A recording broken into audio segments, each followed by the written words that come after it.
Hi, I'm Marc Summers. Welcome to Unwrapped. Candy, it is a staple in American pop culture. Over, ready for this, $14 billion worth is purchased each year, and undoubtedly, candy bars make up a huge bite of that profit. And a preference for candy bars really isn't something new.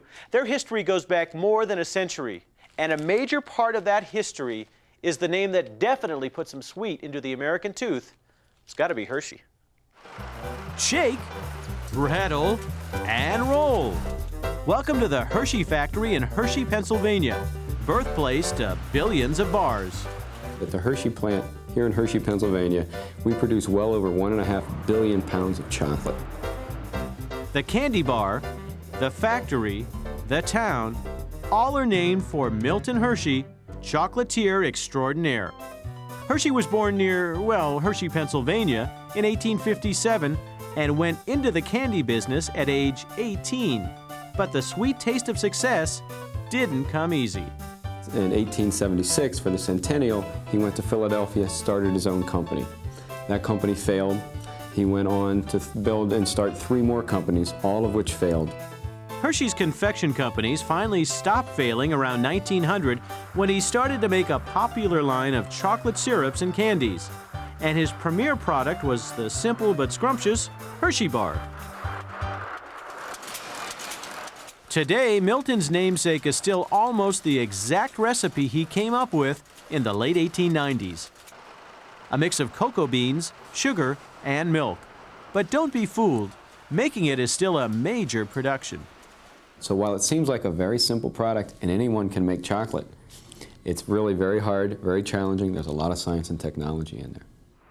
Here in Chocolate Land, science and technology means enough gizmos, gadgets, and gadgets to make Willy Wonka weep.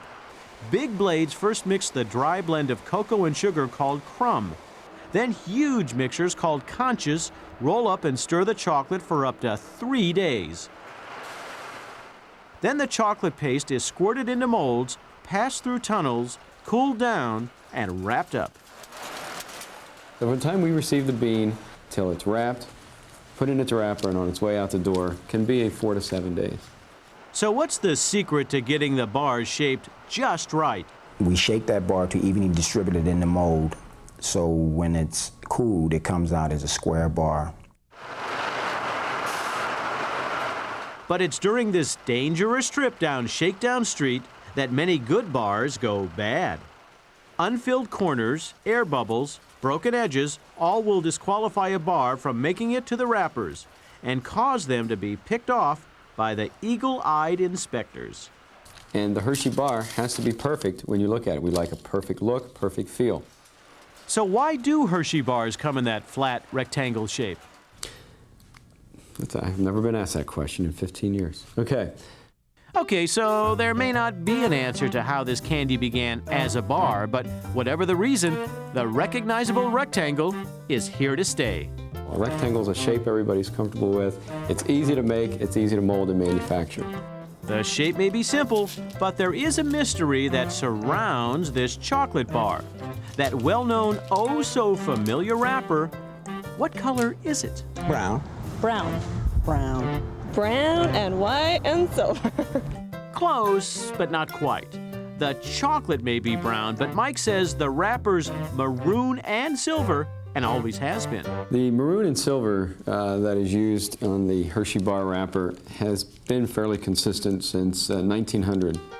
Mike says consistency is actually the most difficult part of making those billions of bars. If Grandma opens a candy bar, she wants to taste that Hershey flavor she had as a kid. After all, a lot of things have changed in the last 100 years, but a chocolate bar is always in good taste.